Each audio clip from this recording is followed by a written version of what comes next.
안녕하세요. 토요미스테리 디바제시카입니다. 때는 지난 2018년 6월 9일 밤 9시 42분이었습니다. 일본의 고속철도 신칸센 265호가 도쿄역을 출발해서 신오사카역으로 향하고 있었죠. 이해를 위해서 잠깐 설명드리면 신칸센은 우리나라 KTX와 비슷한 고속철도라고 보시면 될 것 같습니다.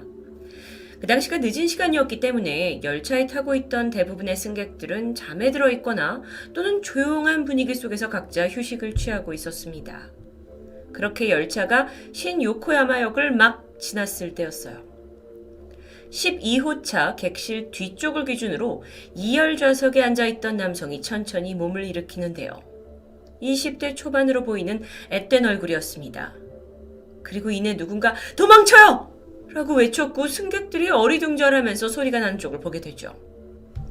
이 일어서 있는 남성, 한 손에는 작은 도끼를 쥐고 있습니다.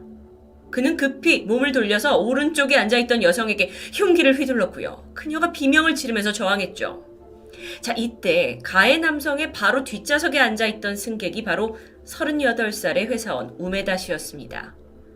그는 요코하마에서 이틀간의 사내 연수를 받고 아내가 기다리는 집으로 향하던 길이었죠. 근데 평소에도 불의를 못 참는 성격이에요. 차마 보고만 있을 수 없었습니다. 그리고 앞쪽 남성에게 자신의 몸을 던져서 제압을 했고 사람들한테 도망가라고 소리친 상황이었죠. 순식간에 이 열차 안이 아수라장이 됐어요. 승객들이 정신없이 막 도망을 가고 있는 와중에 아까 공격당했던 여성이 그 남자의 도끼에 찔려가지고 어깨에 피를 흘리고 있습니다. 근데 그녀 역시 뒤에서 우메다 씨가 도와줘서 몸을 피할 수 있었죠. 그런데 범인은 우메다 씨를 밀쳐내고는 이번에는 통로 쪽에 있던 다른 여성을 도끼로 공격합니다. 지금 보시는 이 사진은 당시의 상황을 재현한 참고 사진인데요. 검은색이 가해자고 빨간색이 피해자 여성들입니다. 파란색이 우메다 씨인 상황이죠. 우메다 씨가 두 번째 피해자가 나왔을 때도 포기하지 않았습니다. 다시 일어나서 범인을 제압했고 결국 이 둘 사이에 격렬한 몸싸움이 벌어져요. 마침 도망치던 승객 한 명이 다행히 열차 비상 알림을 눌렀고요. 그 알림을 CCTV로 이제 확인을 한 기관사와 차장이 관제실의 상황 보고했고 바로 객실로 달려왔죠. 사건이 발생한 지 2분이 지난 시점입니다. 이 차장이 12호차에 도착을 하게 돼요. 그런데 이미 열차 복도가 피로 흥건했고요. 흥분한 범인이 도끼를 휘두르고 있습니다. 이때 차장이 좌석 시트 하나를 떼어내서 방패로 삼았고 범인한테 천천히 접근해요. 그렇게 시간을 버는 거죠. 그러던 사이 오후 10시 3분이 됐고요. 열차는 다음 역인 오다라와 역에 긴급하게 정차합니다. 그리고 나서 역에 대기하고 있던 경찰들에 의해 도끼를 든 범인은 현장에서 잡히게 되는데요. 부상을 입은 승객들은 곧장 병원으로 이송됐습니다. 이 사건은 2018년도 일본 열도를 뜨겁게 달군 신칸센 열차 사건으로 기억되고 있습니다. 이 피해자들을 비롯해서 승객 가심이 모두 충격에 빠졌죠. 그런데 그날 자신의 몸을 던져서 범인을 제압했던 회사원 우메다 씨는 안타깝게도 이미 숨을 거둔 상태였습니다. 그 몸싸움 과정에서 범인이 도끼로 수차례 찔렀다고 하는데 나중에 부검을 해보니까 가슴과 어깨 그리고 몸 전반에 무려 60개의 상처가 발견됐죠. 나머지 여성 승객 2명은 중상이긴 했지만 다행히 생명에 지장은 없었습니다. 그날 열차에 타고 있던 전체 승객은 약 880명. 어쩌면 이 사건은 더 많은 사상자를 낼 수도 있었지만 우메다 씨의 용감한 희생 덕분에 참사를 막을 수 있었던 것으로 보이는데요. 그런데요, 도대체 범인은 왜 이런 범행을 저질렀을까요? 그가 잡혔을 때 저항도 하지 않았습니다. 그리고 순순히 체포됐죠. 그리고 이렇게 얘기합니다. 창가에 있는 여자를 죽이려고 했는데 안타깝게 실패했어요. 하지만 나를 막으려고 하는 자는 제가 멋지게 치웠죠. 신칸센 열차 살상 사건의 범인은 1996년생, 당시 22살의 코지마 이치로입니다. 그는 나고야 인근 아이치현에 거주하고 있었고 그날 도쿄역에서 나고야역까지 향하는 티켓을 가지고 있는 채 열차에 탑승했어요. 자, 먼저 이 범인의 가정 형편을 좀 살펴보면요. 아버지는 자동차 관련 회사에서 근무를 하시는 평범한 회사원이었고, 어머니는 시의원 선거에 출마한 적도 있고, 또 이후에 시민단체에서 활동하고 있는 그런 아주 평범한 집안입니다. 코지마 또한 어린 시절부터 좀 조용하고 느긋한 성격이었다고 해요. 그런데 애가 5살이 될 때까지 말을 잘하지 못했죠. 그러니까 어머니가 안달이 났어요. 걱정 끝에 아이를 아동 보육센터에 맡게 되는데 아이가 또래와 어울리다 보면 말을 금방 배울 거다라는 희망에서였습니다. 그런데 코지마는 그곳에서 예상치 못한 진단을 받게 돼요. 바로 아스퍼거 증후군. 아스퍼거 증후군이란 건 발달장애의 일종이고 그 자폐증의 한 형태라고 볼 수 있습니다. 하지만 지적장애를 동반한 자폐와는 좀 다르게 겉으로 봤을 때는 언어 능력이나 일상생활에 전혀 지장이 없는 것처럼 보이죠.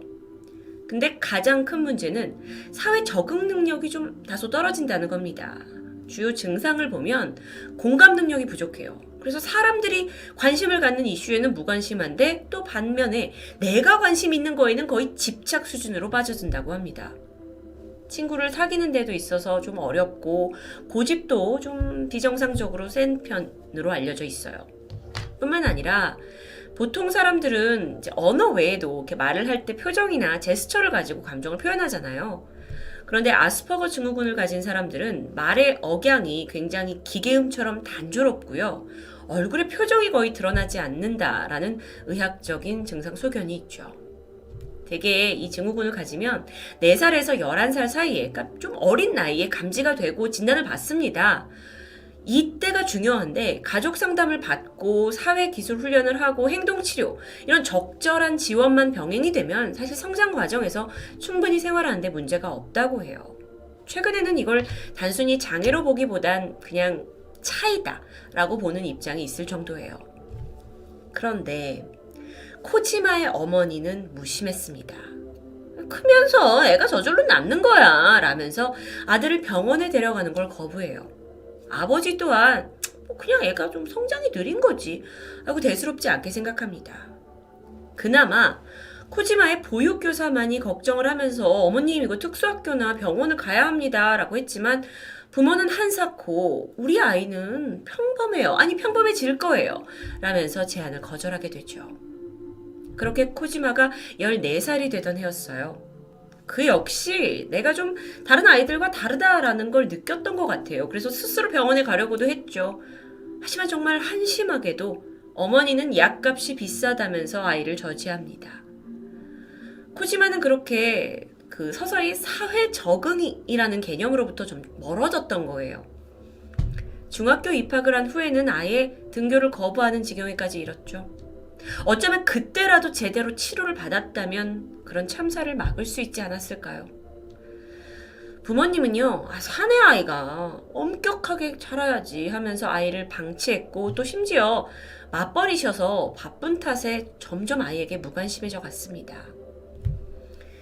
하루는 이런 일이 있었어요. 코지마가 중학교 2학년 때 나 새로운 물병이 갖고 싶다 라고 부모님을 조르죠.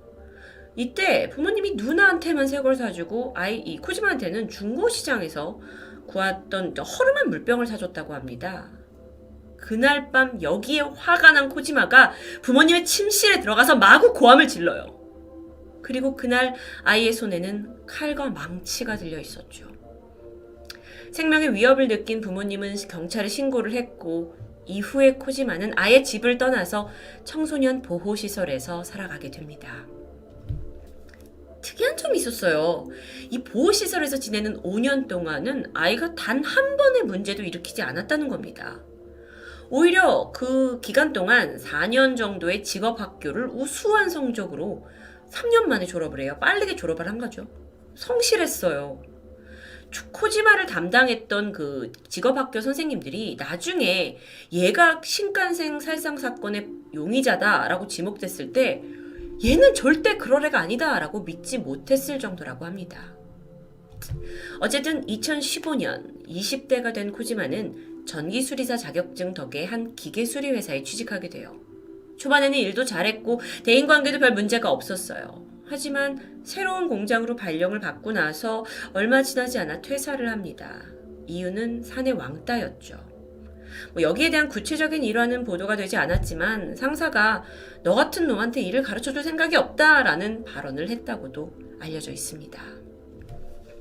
그렇게 직업을 잃고 다시 집으로 돌아간 코지마는 그때부터 방 안에 틀어박혀서 게임과 만화만 보기 시작합니다.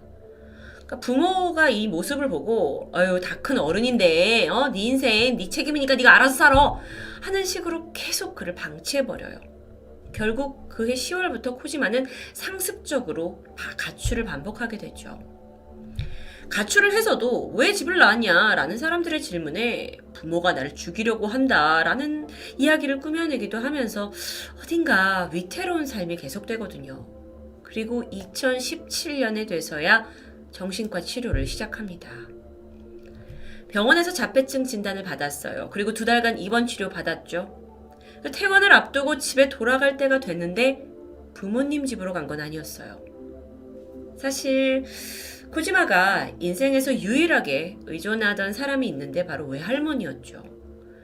부모님이 이 코지마가 이제 문제를 일으키니까 이 상황을 못 견뎌 하면서 결국 아이를 외할머니에게 입양을 보냅니다. 그리고 성마저 외할머니 성으로 바꿔요. 너무 잔인하죠. 어쨌든 이 외할머니가 잘 보살펴준 덕분인지 코지마는 한동안 괜찮은 나날들을 보냈습니다. 하지만 여전히 집에서 게임만 하고 있으니까 할머니가 걱정이 돼서 너 나가서 좀 일을 해봐라 라고 말하지만 코지마는 그걸 또 잔소리로 들었고요. 결국에는 나는 자살할 겁니다 라는 유서를 남기고 다시 가출을 하게 됩니다. 그렇게 반년이 넘는 시간 동안 거리를 전전하면서 노숙자가 됐고요. 그나마 생활비는 할머니 연금카드로 충당했다고 해요. 그러던 어느 날이었어요. 코지마가 할머니와 연락이 닿게 돼요. 그러니까 오래간만에 손자와 전화를 하니까 할머니가 속상한 마음에 야, 내가 너를 그냥 없는 자식처럼 없는 존재로 생각해도 되는 거냐 라고 말하게 되는데 이건 일반 사람이 받아들였을 때는 할머니가 그만큼 서운하다는 거죠. 그런데 코지마의 해석 능력이 좀 떨어졌던 건지 그는 이걸 파양의 의미로 받아들입니다. 그리고 뭐야 그럼 이제 내 주변에 정말 가족은 아무도 없는 거네? 라는 극단적인 생각에 사로잡혔고요. 그 길로 묻지마 범행을 계획하게 되죠.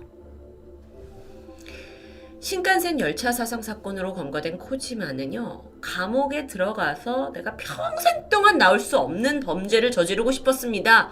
라고 말했습니다. 재판 과정에서도 좀 기이한 행동을 보였는데요. 이 법정에서 자 이게 당신이 사용한 흉기 맞습니까? 하고 이제 도끼를 보여줘요. 그러니까 뭐라 그랬냐면 그거 이제 필요 없어요. 저 다시 사회로 나오면 어차피 새로운 걸로 죽일 건데요? 라면서 전혀 범죄를 반성하는 모습은 없었죠. 이걸 사이코패스로 이해해야 할까요? 아니면 정말 심신미약으로 이해해야 할까요? 결국 2020년 1월입니다. 요코하마 지방법원은 코지마 이치로에게 무기징역을 선고했어요.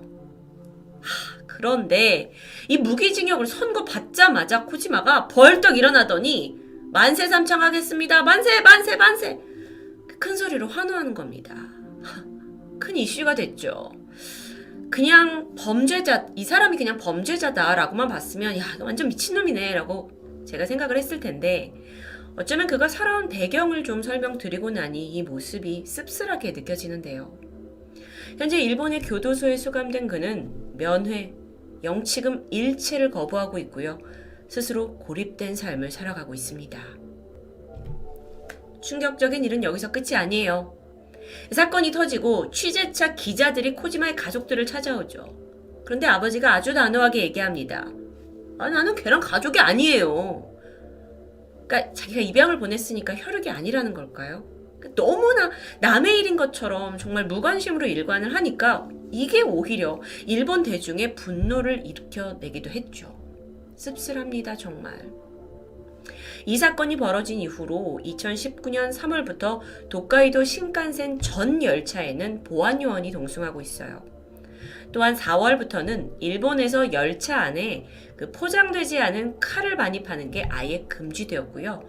덩달아 버스와 택시, 차에서도 포장이 되지 않은 흉기를 소지하는 건 금지됩니다. 아스퍼거스 증후군을 앓던 한 남자가 저지른 끔찍한 묻지마 범죄. 그가 휘두른 도끼는 방치와 외면에 대한 분노의 표출이었고 여기에 무고한 시민들이 목숨을 잃었습니다. 어떤 상황이든 간에 그의 범행은 결코 용서받을 수 없는 아주 무거운 범죄죠. 하지만 그를 그렇게 키운 부모 또한 무고하다고 볼 수 있을까요? 토요미스테리 디바제시카였습니다.